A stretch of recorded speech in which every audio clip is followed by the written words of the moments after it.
Nobody expected it, not here, not like this.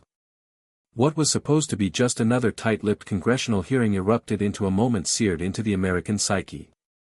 The kind of moment that hits like a lightning strike on live television, raw, unscripted, and utterly unignorable. The room was humming with a taut silence, the kind that vibrates in your chest. Underneath the polished oak panels and the weighty stares of lawmakers, aides, and journalists packed shoulder to shoulder, something volatile had taken root. Two men sat at the epicenter. On one side, Patel, ex-Trump aide, media flamethrower, and proud antagonist. He lounged in his seat like he owned the damn building, fingers tapping a rhythm of arrogance on the desk, a crooked smirk playing on his lips. Opposite him sat Denzel Washington. Stoic. Grounded. Eyes forward, jaw set, an aura of calm in a storm of ego. He hadn't shown up to perform. He'd shown up to speak truth, and take the hits that came with it. Patel leaned in, a showman in full costume. He cleared his throat with exaggerated flair, and then, "Why don't you just go back to the zoo?" Gasps. A silence slammed over the room like a steel door. One aide's coffee cup trembled. Another's pen clattered to the floor. You could feel every heartbeat in the room pause at once, then struggle to start again. Denzel didn't move. Didn't flinch. His face. Stone. But Patel wasn't finished. Oh no. He smelled blood, or thought he did. He flicked an imaginary speck off his tailored lapel and leaned back with oily confidence. "Mr. Washington," he said, voice oozing sarcasm, "we're here to talk about national security, the Constitution, real issues. So forgive me if I'm trying to figure out why a Hollywood actor is sitting here like he belongs." A ripple of discomfort moved through the chamber. Cameras zoomed in. Journalists scribbled faster. Cash let out a sigh, theatrical and smug. "Aside from a few dramatic monologues and the occasional viral hashtag, what exactly is your contribution here? Did your training involve makeup chairs and movie trailers, or did you just decide your next role would be hero of the Republic?" The insult was sharp. Deliberate. And loud enough for every mic in the room. Patel turned slightly, addressing the cameras now. He knew the game. Some of us earned our place, years in intelligence, law, public service. Others, he paused, letting the silence mock Denzel. Others went viral for throwing tantrums on TikTok. Muffled chuckles. A cough. One senator shifted uncomfortably. "Tell me, Mr. Washington," he pressed, voice now dipped in venom, "do you care more about protecting the Constitution, or curating your Instagram aesthetic?" Boom. There it was. Not a question. A punch. He wanted to reduce Denzel. Shrink him. Make him just another celebrity out of his depth, chasing clout in a place for grown-up decisions. But Denzel didn't bite. Not yet. He let the silence simmer. Let it crawl across the walls and coil around every throat in the room. Then, slowly, deliberately, he leaned forward. His voice was cool. Unhurried. The kind of calm that comes just before the storm hits. "Mr. Patel," he paused, hands folded, voice steady as steel. "I understand your confusion. It's hard to recognize integrity when you've never had to live by it." Boom. The room shifted. Heads turned. A low murmur rippled like thunder in the distance. Denzel hadn't raised his voice. He didn't need to. He continued, measured, pointed. "Since you're so curious about my background, let me help fill in the gaps your research conveniently skipped over." Now he had them. The room was his. He laid it out, degree in theater, yes. But also one in criminal justice. Courtrooms, not just green rooms. Not staged tears, but real ones, mothers weeping, kids facing time for crimes they didn't commit. Policy failure in human form. He'd been there. Not watching. Standing with them. His eyes locked onto Patel's with chilling clarity. Maybe you built your career trading favors in DC back rooms, he said, voice like a blade. I built mine by standing face to face with broken men. The kind this system forgets. The kind you never have to look in the eye. A flicker of silence, charged, reverent. One lawmaker gave a slight nod. Another whispered to a colleague. The tide was turning. And Denzel was just getting started. The stage lights glared like judgment. Cameras panned. The tension wasn't creeping anymore, it was coiled, ready to strike. Denzel adjusted his mic with the calm precision of a surgeon. His gaze unflinching. You asked about social media, he said, voice cool and level. I use mine to peel back the gloss. To speak plainly. To cut through the noise. Then, he twisted the knife. Which is rich, coming from someone who's turned spinning the truth into an art form. A ripple of reaction pulsed through the studio, laughter, gasps, a sharp inhale here and there. Across from him, Patel's shoulders tensed, that trademark smirk now missing in action. He shifted, blinked. Just once. Denzel didn't gloat. He leaned forward an inch, just enough to signal, your move was sloppy. Now watch mine. You came at my resume, he said, every syllable calm and cutting. So let's break it down. No fire, no theatrics. Just raw, deliberate power. I've questioned witnesses under oath. I've practiced law where the stakes weren't ratings, they were freedom. Or time. Or life. His tone never wavered, but the words landed like bricks. I've helped write laws. Not tweet about them. Not debate them on a panel. Write them. And I've stood in places where no one claps, no podiums, no spotlights. Just silence. And the weight of someone's future. He paused. Time stretched. The room listened. So let me ask you, Mr. Patel, he continued, steady and sharp, when was the last time you stood in a courtroom, not a green room, not a soundstage, but a real courtroom, arguing for someone whose life could be lost without you? Patel blinked. His lips parted. Nothing came out. The audience? Stone still. You could hear someone exhale 3 rows back.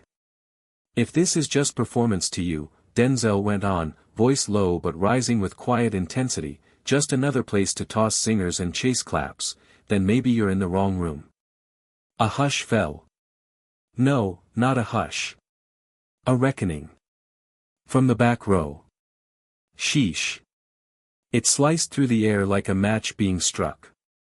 Patel looked down, his fingers tapping the desk, a subconscious tell.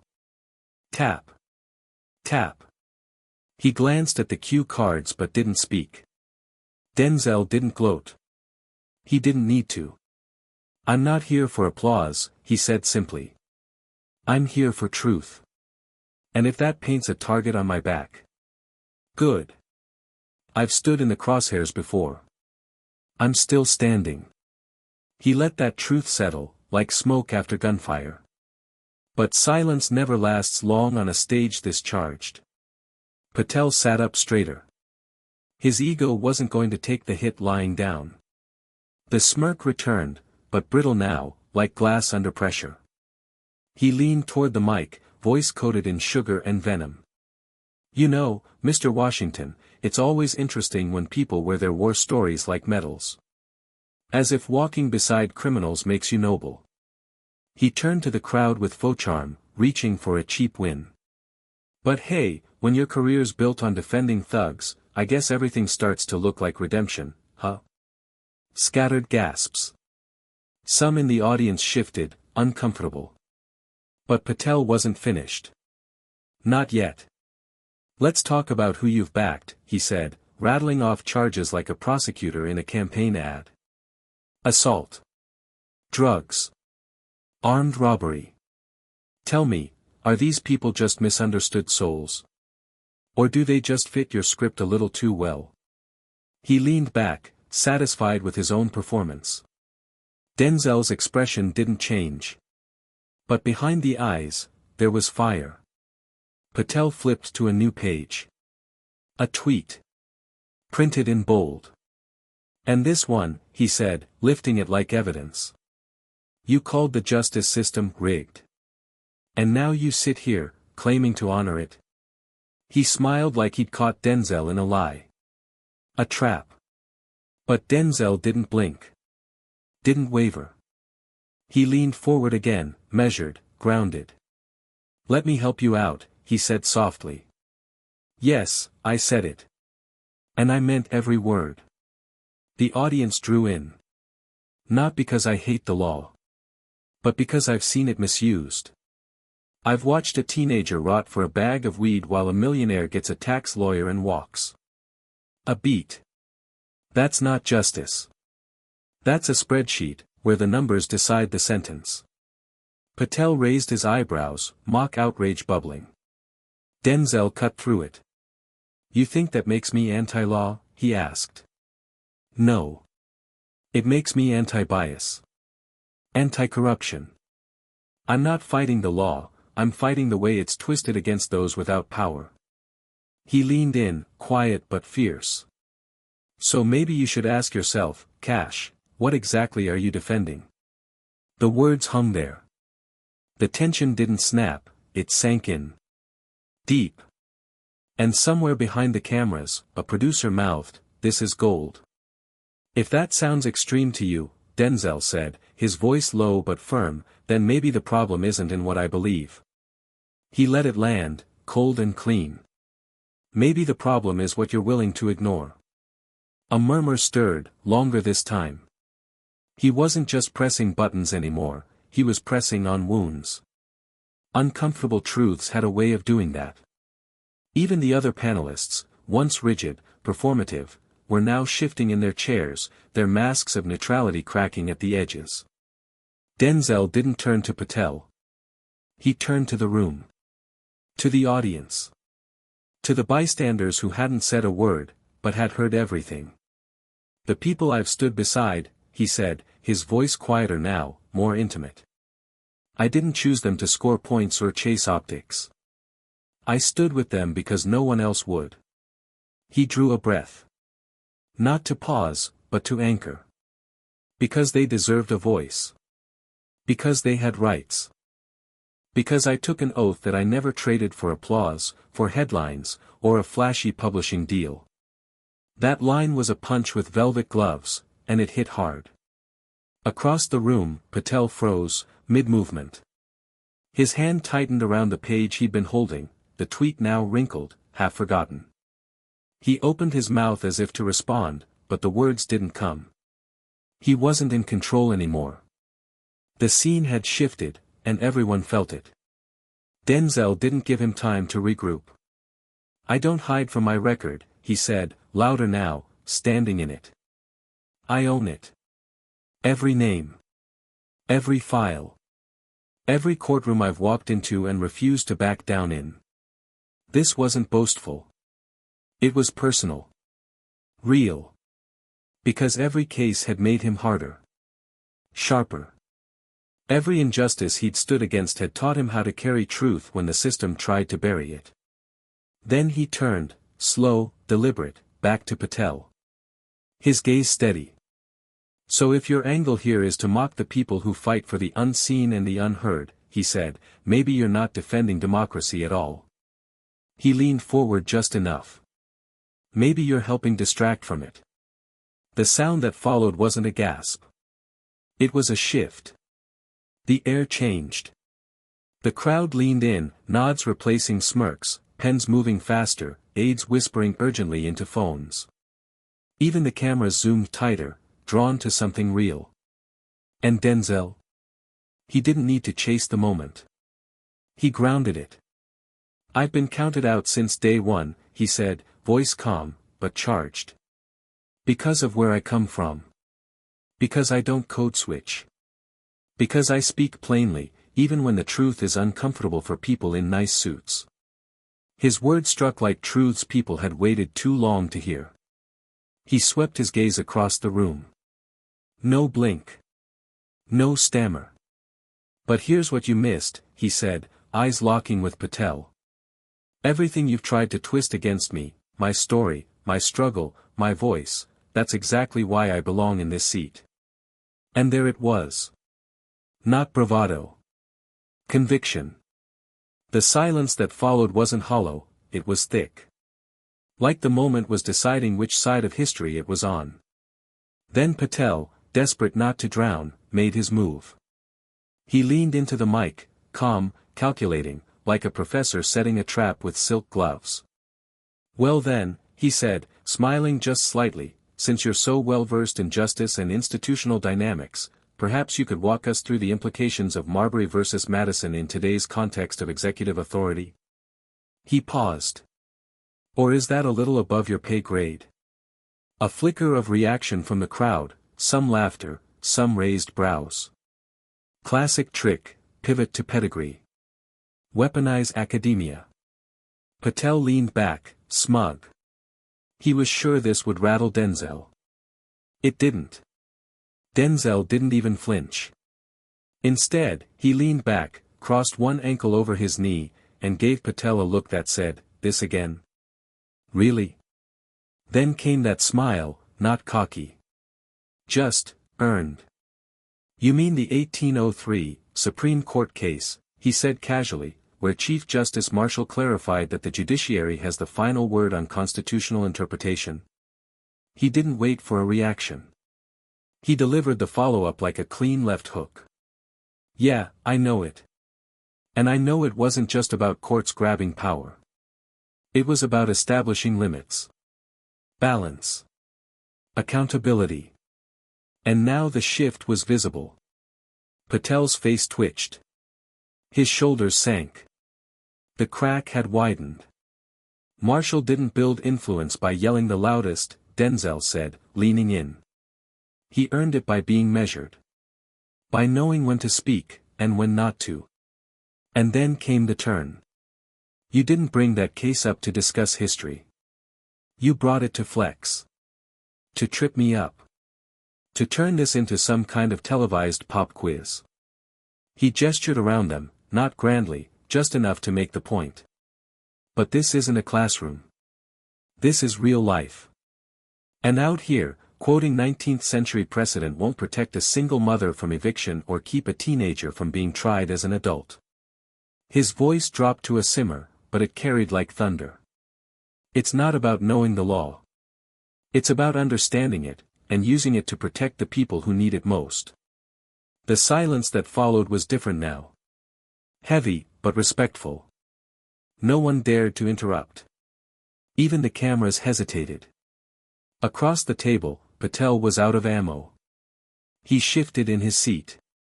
Searched for a line. And found, nothing. Denzel leaned forward, just a little, just enough to close the space, and waited. Because sometimes, silence is the last word. "Let's set the record straight, Mr. Patel." Denzel's voice was calm, but it had the sharpness of something honed over time. Every word had weight, like a gavel falling in slow motion. "When you toss Marbury versus Madison at me like a trivia card, hoping I'll fumble, you do well to remember who you're trying to corner." He let that hang, not as a threat, but as a fact. The kind you didn't argue with, you just felt it. "I'm not a media lawyer. I don't peddle hot takes between ad breaks. I don't do this for clicks." He tilted his head slightly, the fire just beneath the surface. "I've lived this. I've practiced it. I've carried this work on my back through real courtrooms, with real people, facing real stakes. There was no swagger. Just truth. This isn't academic for me. It's not abstract. It's not a game. This is my life." That last line didn't explode. It landed like a slow-building quake, quiet at first, but deep. A ripple passed through the room. Not shock. Not surprise. Recognition. A collective inhale from the audience, like they were all realizing something at the same time. Denzel didn't stop to savor it. He pressed forward, his tone gaining quiet strength. And if you're looking to stump someone, next time maybe don't aim for the guy who's spent his whole life answering harder questions than this, with more on the line than your pride. Across the table, Patel's posture deflated slightly. Not a collapse, but a shift. The edge was gone. The papers in front of him were now just props. He didn't look up. And that ever-present grin vanished. The audience was no longer passive. They weren't just watching, they were with Denzel now. A few claps broke the stillness. Tentative at first, then joined by others. Not raucous. Not performative. Just, right. The applause didn't demand attention, it confirmed it. Denzel had done more than survive the ambush. He had flipped the entire dynamic. And he let the moment breathe. Eyes on him now. Everywhere.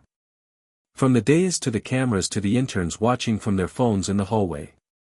Then, he reached for the mic, calmly. Casually.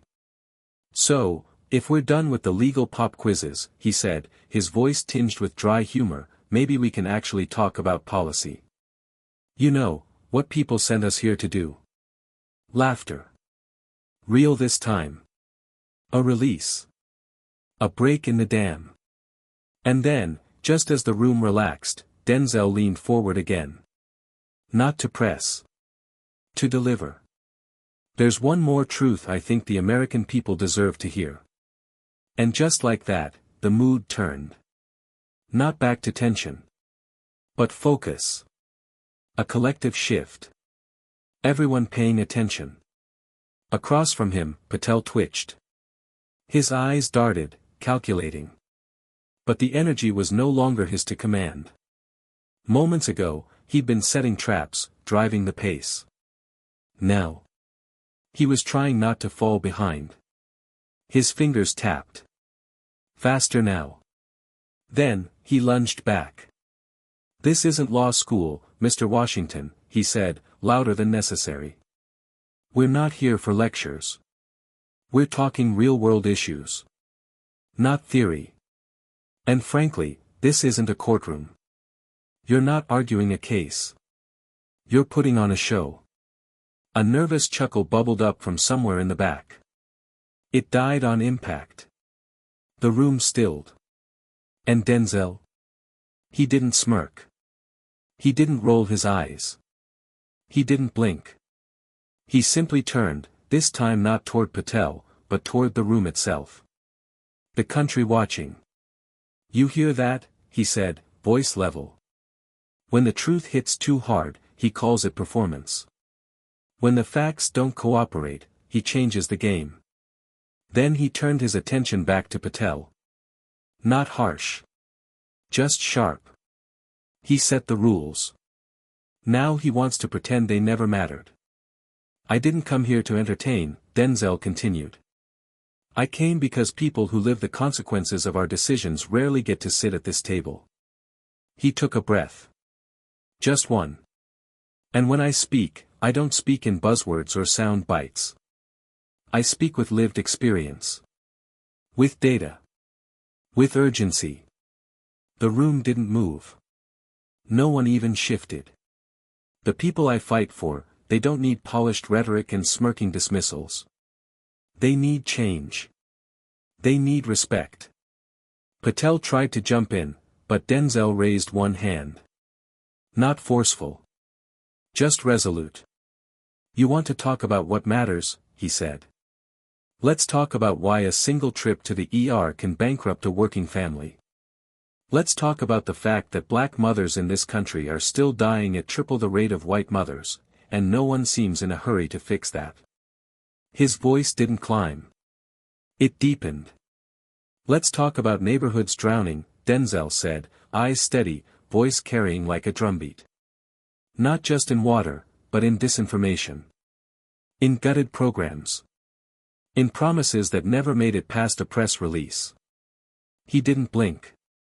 You want to question my qualifications? His voice was low, unshaken. Then let's talk about what qualifies someone, not titles, not volume, not the name stitched on a university sweatshirt. He leaned in. It's about impact. Who's writing the laws? Who's still in the rec center when the cameras shut off? Who's showing up when the headlines don't? Across from him, Patel sat still, frozen in the fallout of his own strategy. The smug armor he'd worn like a second skin was cracking, and everyone could see it. His smile was gone. The confidence that once filled his shoulders had melted from his frame. Denzel wasn't cruel. But he didn't let up. "I've seen your resume, Mr. Patel," he said. "The panels. The op-eds. The sound bites packaged for morning news cycles. You've played this game a long time. But power without purpose? That's just static. And people are done with that, done with the suits who disappear the second the crowd goes quiet."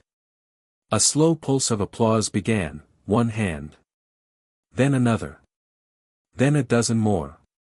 It didn't surge, it built, like a tide rolling in. And Patel finally looked up, and saw it. The room wasn't with him anymore. He tried one last move. "This isn't about you, Mr. Washington." But Denzel didn't even flinch. He didn't need to raise his voice. He turned, slowly, to the room. It never was. Silence. But not awkward. Not afraid. Just, understanding. He turned back to Patel, just a shade closer now. "You keep calling this noise," he said, voice soft but echoing with force. "But maybe." He stepped forward, once. No rush. No showmanship.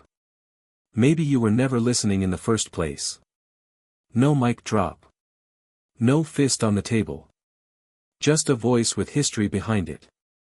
"You're right about one thing," he said. "There are rooms, private rooms, where policy is shaped without public voices. Behind doors that lock from the inside." His tone dipped lower. "And for most of this country's history, people who look like me weren't even allowed to knock." The chamber stopped breathing. "But what matters," he said, "is that when a single mom in Houston loses her job just for caring for her sick child, when a teen in Flint can't get asthma meds because his copay's higher than his family's rent, when a grandfather in rural Alabama works 2 jobs and still has to choose between food and medicine, that's what's real." His voice caught, not weakness. Not hesitation. Just gravity. "You say none of that matters," he said, steady again. "Then you've never had to live it." Now he turned, not just to Patel, but to the press, the interns in the back, the aides whispering into phones, and the millions watching from home. "I'm here because I have to be," he said. "Because I didn't inherit power. People like me don't get handed platforms. We build them. One brick at a time. Through storms." Patel raised a hand, a flicker of panic flashing across his face. Denzel raised a single finger. Calm. Respectful. Final. "And here's what you missed," he said. "You tried to corner me. Tried to erase my work, twist my record, shrink my presence." He took one last step, now just feet away. "But you didn't expose me." He stood tall, anchored, unwavering. "You exposed why I'm needed here. You tried to discredit me. You failed. You tried to bait me. You failed. You tried to humiliate me." He looked Patel dead in the eye. "And here I still stand." Then, he said the thing no one expected. "You told me to go back to the zoo." A tremor shot through the room. Gasps. Audible. Disgusted. Every camera caught it. Every face felt it. Denzel didn't flinch. "Let me remind you," he said, voice like thunder wrapped in velvet. "We don't cage lions because they're weak. We cage them because they make people nervous. People who forgot the wild still has laws." And then it broke. The chamber erupted. Applause. Cheers. People rising to their feet, not in frenzy, but reverence. A release. A reckoning. Patel. He sat, shoulders slumped. Mouth tight. Eyes low. No lines left. No ground left to claim. And Denzel? He turned without flourish. Walked back to his seat. Every step measured, but unbothered. The storm behind him. The truth intact. The moderator tapped the mic, tried to restore control. No one listened. Control had already changed hands. And Patel's credibility? Gone. What had started as a political skirmish had become something else entirely, a collapse of performance in the face of principle. Denzel sat down. Silent. Still. But the room kept standing. He scanned the chamber, calm, steady. No triumph in his face. Just purpose. Then, almost too quietly for the mic. Truth doesn't yell. He looked around the room. It stands. And today, we stood. He wasn't done, but he didn't need volume. He had gravity. We don't fight these battles because they're easy. We fight them because we have no choice. Because every time someone in power tells you your voice doesn't count.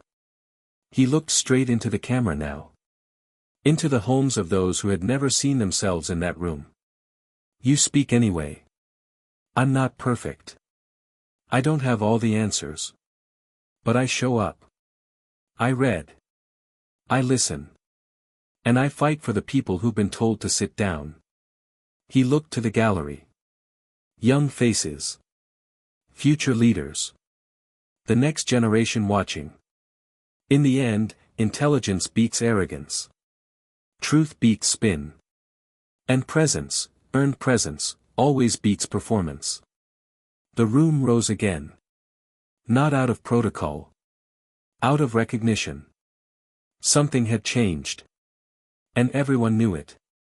And as the headlines began to spin, as soundbites flew and tweets exploded, only one question remained. Was this justice? And if you've ever been underestimated, unheard, unseen, this victory was yours, too. Because sometimes one voice, steady and true, can silence 1,000 lies.